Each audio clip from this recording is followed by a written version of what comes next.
We're bringing in specialists with outside expertise, Mason declared, sliding severance documents across the polished oak desk. Your legacy frameworks are impeding our progress. My name is Thomas Reeves. I'm 52, and until that moment, I'd been the lead systems architect at Quantum Ridge Solutions for 16 years. I constructed their foundational software infrastructure from scratch with nothing but determination and code when we were merely 8 people operating from a converted textile mill in Portland. I accepted the papers without revealing emotion. I didn't contest or beg.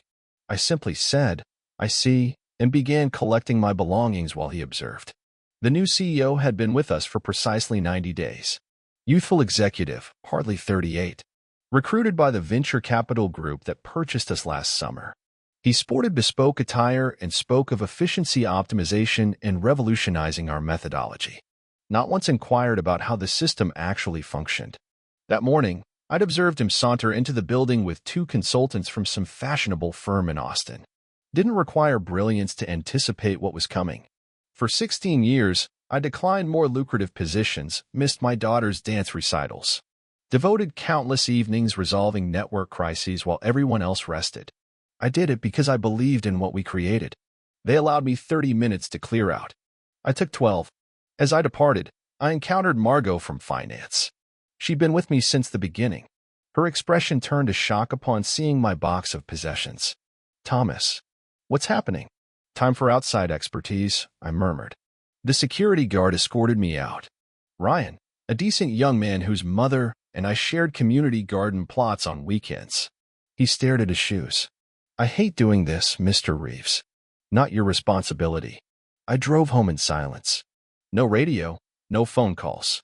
Just the steady patter of raindrops on the windshield, washing away the Portland mist. My wife Diane wasn't home yet. I placed my box on the kitchen island and extracted my travel mug. A flash drive with family photographs. Not much else. Company property. Then I brewed a fresh pot of coffee and opened my personal laptop. I accessed a folder I'd established years before. Inside was documentation confirming I'd developed the core algorithm that powered Quantum Ridge's entire platform on my personal time, using my own equipment. The timestamp and copyright registration predated my employment contract by 7 months. I'd offered it to the company on a perpetual licensing basis, something the new leadership evidently never bothered to investigate. I sipped my coffee, aware I wouldn't need to wait long. The first system would collapse within a week. I met Samuel Chin in 2007 at a developer symposium in Vancouver. We connected over mutual dissatisfaction with existing supply chain management platforms. He had recently founded Quantum Ridge with his college roommate and 3 programmers. Their product showed potential but couldn't handle scale. Over dinner, I sketched an algorithm that could resolve their database throughput issues. He hired me immediately. For the first 6 years, we worked 80-hour weeks. I missed my son Nathan's championship game because I was fixing critical integration errors. Diane almost walked out twice. "You're wedded to that company," she'd lament. She wasn't incorrect. When Samuel suffered a stroke in 2013, I stepped forward. Not as CEO, I never wanted that role. But as the technical foundation, I kept operations running while everyone panicked. When investors came exploring, I showcased our performance metrics. When rivals attempted to lure away our talent, I persuaded key developers to remain. Samuel sold the company in 2020, claiming exhaustion and wanting to focus on his grandchildren. I understood but felt the first fracture forming. The new proprietors were different, all about quarterly earnings and market projections. Then came the pandemic. Our system remained operational when others failed. Our clients, medical centers, logistics companies, municipal agencies, depended on us entirely. I worked 18-hour days ensuring everything functioned properly. The board presented me with a plaque and a bonus. Pleasant gestures. Last year, another acquisition. Venture capital. This time they installed Mason Blackwell as CEO. 2 weeks after his arrival, he terminated our yearly innovation retreat. Unnecessary expenditure, he labeled it, though it cost less than his welcome package. 3 weeks in, he restructured the development team without consulting me. Brought in his MIT associates as innovation consultants. A month ago, he called me traditional during an executive meeting, suggested we needed to reimagine our approach comprehensively. I anticipated this outcome but maintained focus, kept the systems operational. Diane noticed something was wrong. She's always been intuitive. They're forcing you out, aren't they? She asked one evening. Perhaps. What will you do? I merely shrugged. But that weekend I updated my records, confirmed my copyright registration, ensured my personal code repositories were accurately documented. Not because I intended to create problems. Simply because I believe in preparation. Throughout everything, I kept one detail private. The original algorithm, the mathematical core of everything Quantum Ridge marketed, had never actually been transferred to the company. I'd licensed it to them. There's a distinction. A significant one. 3 days after my dismissal, I was repairing our garden shed when my phone began vibrating. 5 missed calls from Quantum Ridge's central number. 2 from Mason's direct line. 1 voicemail. Thomas, this is Mason. We're experiencing some difficulties with the central systems. Need your expertise. Call me immediately. I set my phone aside and continued working. An hour later, more calls, messages from former colleagues. Systems failing. Nobody comprehends the solution. The consultants corrupted something in the primary algorithm. Clients threatening to cancel contracts. I completed the shed repairs, showered, and prepared dinner for Diane and the kids. We watched a film together. I powered off my phone. The following morning, I awoke to an email from Mason marked Urgent Consultation Opportunity. He offered me $500 per hour to return and assist with transition issues. No mention of what occurred 3 days earlier. I declined courteously. By midday, their legal department contacted me. Something regarding proprietary technology and employee obligations. I forwarded it to my attorney without comment. My lawyer phoned me an hour later, chuckling. They clearly haven't examined your original agreements, he said. The algorithm's copyright is registered to you personally. You granted them a license that explicitly prohibits modification without written authorization. You're entirely protected. That's when the reality truly struck me. 16 years. All that sacrifice. The missed performances and celebrations, the sleepless nights. And they discarded me like obsolete hardware. I walked to my home office and retrieved a business card I'd kept in my drawer for nearly a year. Sophia Nakamura, CTO of Aurora Systems. She'd approached me at a conference last spring, impressed with what Quantum Ridge had constructed. If you ever consider a change, she'd said, we designed something exceptional for you. I'd been loyal then. Now I was unencumbered. I didn't contact Sophia immediately. Instead, I drove to the Columbia River and sat watching the current for the first time in years. My thoughts weren't dominated by server capacities or code implementation. My phone rang again. Mason. Thomas, we need to discuss this. The situation is critical. I'm listening. Our clients are threatening to withdraw. The consultants can't decipher your system architecture. We need you back. As what? A pause. As a senior advisor. With appropriate compensation, naturally. And the outdated legacy frameworks? Another pause. We may have been premature in our assessment. I watched an osprey dive gracefully into the water nearby. I'll consider it, I said. But I already knew I wouldn't be returning. Not as an advisor. Not on their conditions. On the drive home, my mind was tranquil but determined. The insight wasn't merely that they needed me. It was that I didn't need them. 2 days later, I accepted Sophia's lunch invitation. We met at a quiet restaurant in Vancouver, away from Portland's tech corridor. I've heard about Quantum Ridge's predicament, she said after we ordered. Their systems have been unstable for nearly a week. I nodded but remained silent. Their clients are growing anxious, especially the healthcare networks. I took a sip of sparkling water. They have talented engineers, but not the architect. She examined me. You built something extraordinary there, Thomas. Something that shouldn't be lost due to corporate short-sightedness. She placed a folder before me. Inside was a job offer. Chief Innovation Officer. Double my previous salary. Equity. A team of my selection. We want to construct the next generation of what you created, she said. But with you properly valued this time. I told her I'd reflect on it. Wanted to consult with Diane first. When I arrived home, there was a silver SUV parked outside our house. 2 men in expensive suits stood on my doorstep. Quantum Ridge's attorneys. Mr. Reeves, the older one said, we've been attempting to contact you regarding an urgent company matter. I'm no longer with the company. This concerns intellectual property developed during your employment. We'll require all your personal devices for examination. Standard procedure in these circumstances. I knew what they sought. Evidence that I'd appropriated company code or used company resources to develop my algorithm. Something to invalidate my copyright. You'll need to communicate with my attorney, I said, handing them his card. I have nothing further to discuss. That evening, Mason called again. Your lawyer is being obstinate. This could become complicated, Thomas. Legal proceedings. Public statements.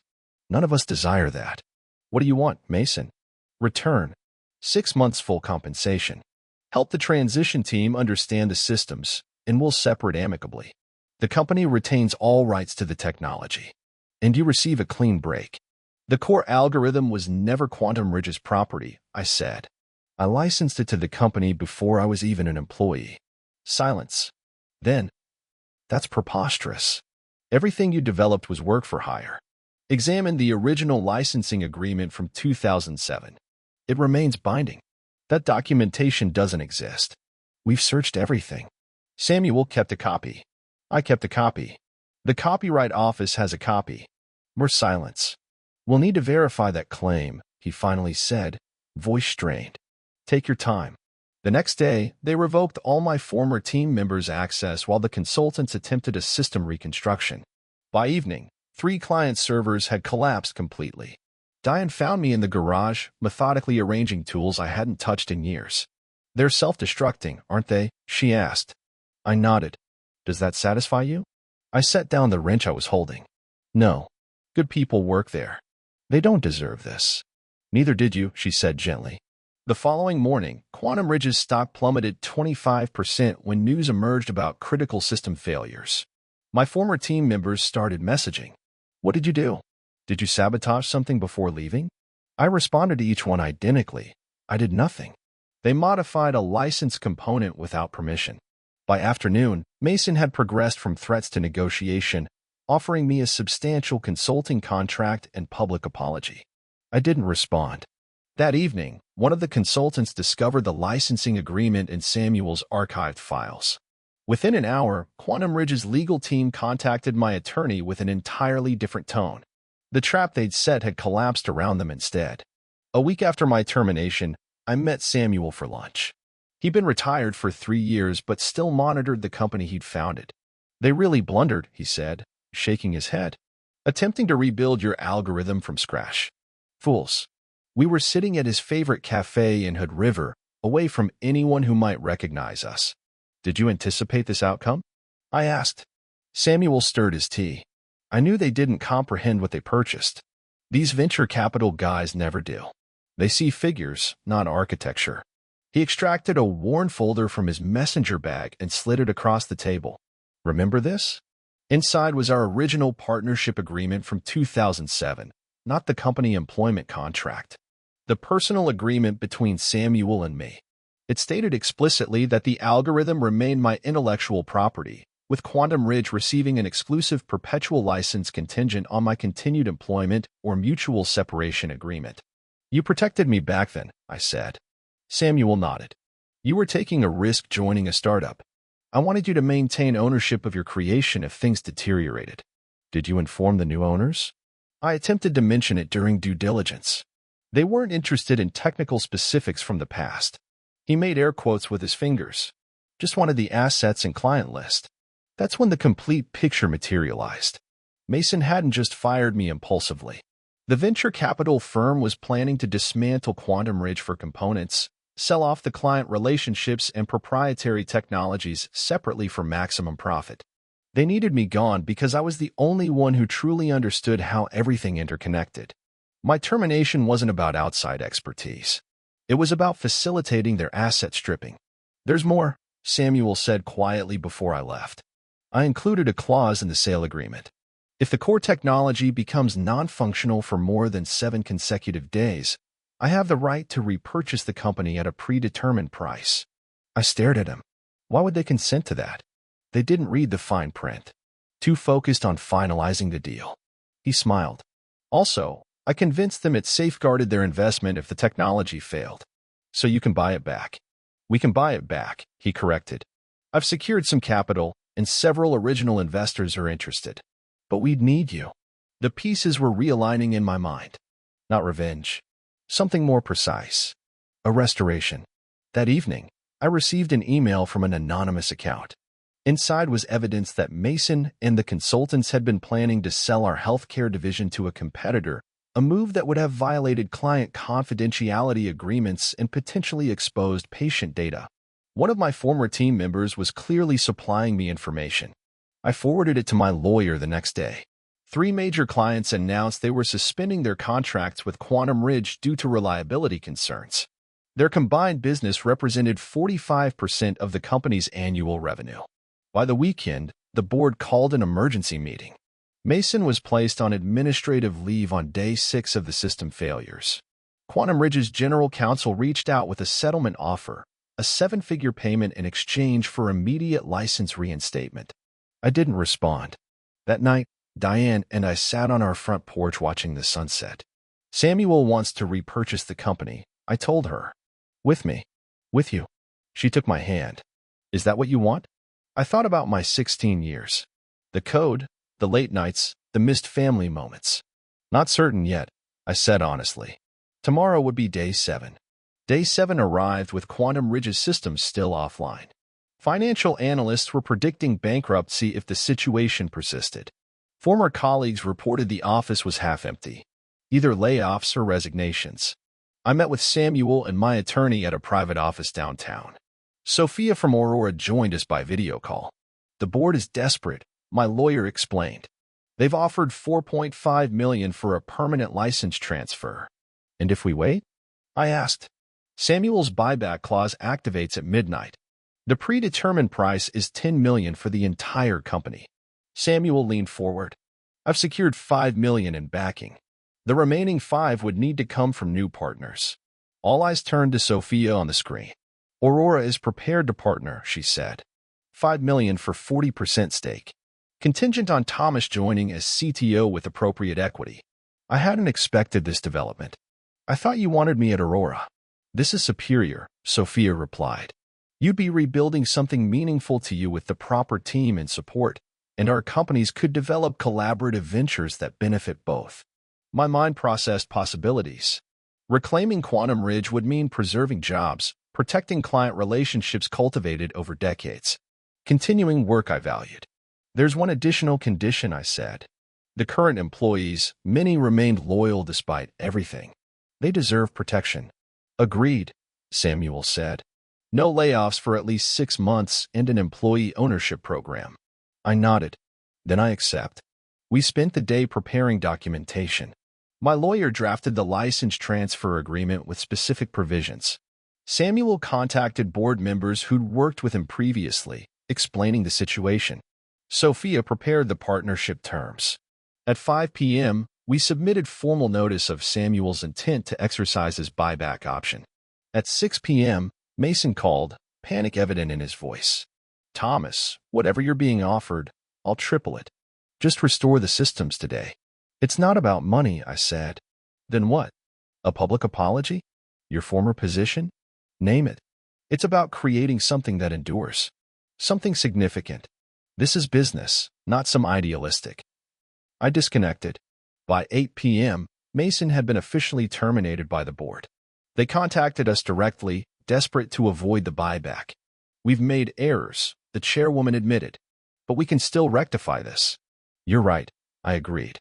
By honoring Samuel's buyback clause and facilitating an orderly transition. At 11:30 p.m., 30 minutes before the deadline, they conceded. The board approved Samuel's buyback. Aurora's partnership was accepted.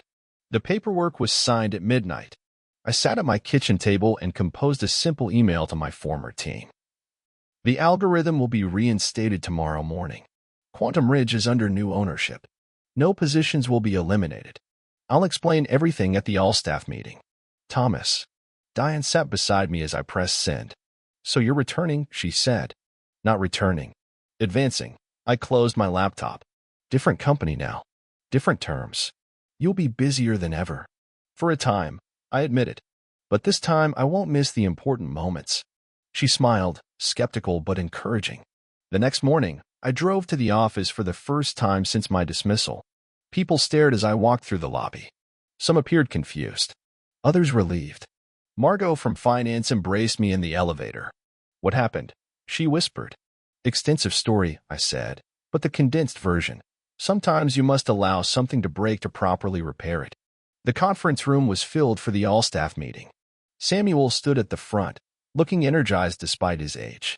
Sophia joined by video. I took my place beside them, feeling the weight of what we were about to rebuild. It wasn't revenge. It was restoration. 6 months after regaining control of Quantum Ridge, we held a product launch at the Portland Convention Center. The room was packed with clients, industry analysts, and media. Samuel opened with the company's history and vision. Sophia spoke about our partnership with Aurora. Then it was my turn. I approached the podium, aware that Mason was seated in the back row. He'd secured a position with a competitor and was evidently there to gather intelligence. "Today we're unveiling Synapse Core," I said. "A completely reimagined system architecture that builds upon our foundational strengths while embracing new possibilities." The screens behind me displayed the interface, streamlined, powerful, elegant. What makes this system unique isn't just the technology, it's the people behind it. Our team, many who've been with us for over a decade, built this together. I nodded to the front row where my development team sat. "And we've restructured our company so they have an ownership stake. Their commitment deserves nothing less." The audience applauded. I noticed Mason shifting uncomfortably. "We've also established the Quantum Ridge Foundation, which will open source select components of our technology for use in education and public service." More applause. "Finally, I'm pleased to announce that every client affected by last year's system failure will receive 2 years of service at no charge, plus migration assistance to our new platform." The room erupted.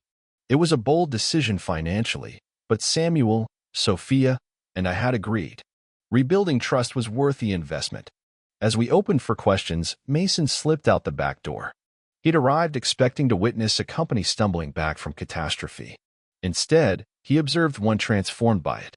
His new employer's stock dropped 10% by closing bell. Sometimes the best revenge isn't striking back. It's rising higher. 1 year after the buyback, I drove to the Columbia River on a clear Saturday morning. No laptop, no phone, just fishing gear and a small cooler. Samuel was waiting in his boat, silver hair beneath his weathered fishing hat. "Right on schedule," he said. As I climbed aboard, we navigated to his favorite spot and cast our lines in comfortable silence. "More to prove the employee ownership expansion," he mentioned after a while. "Another 5% allocated." "Good." I watched my line. "They've earned it." We caught nothing for an hour. Just discussed our families. Cooking. Anything but work. Eventually Samuel asked, "Do you ever reflect on how it all unfolded?" I considered the question. The past 18 months had been the most challenging and rewarding of my career. Reclaiming the company, rebuilding the systems and the culture. Finding equilibrium between work and home. I think about the algorithm sometimes, I admit it. How something I created alone in my apartment became the foundation for everything. Regrets? I shook my head. I could have departed for another position, launched my own venture. But I stayed because I believed in what we were building together. And now I understand the difference between loyalty and ownership, between creating something and belonging to it. My line suddenly grew taut. I stood carefully, reeling in a respectable trout. After we secured it in the boat, Samuel laughed. "Still got the touch." Later, as we headed back to shore, I noticed the Quantum Ridge building visible in the distance, its logo catching the sunlight. It wasn't the same company anymore. Better in some respects. Still finding its path in others. But it was ours. Not just mine. Not just Samuel's or Sophia's. Everyone who constructed it piece by piece. Some things you can't possess alone. Some things you shouldn't.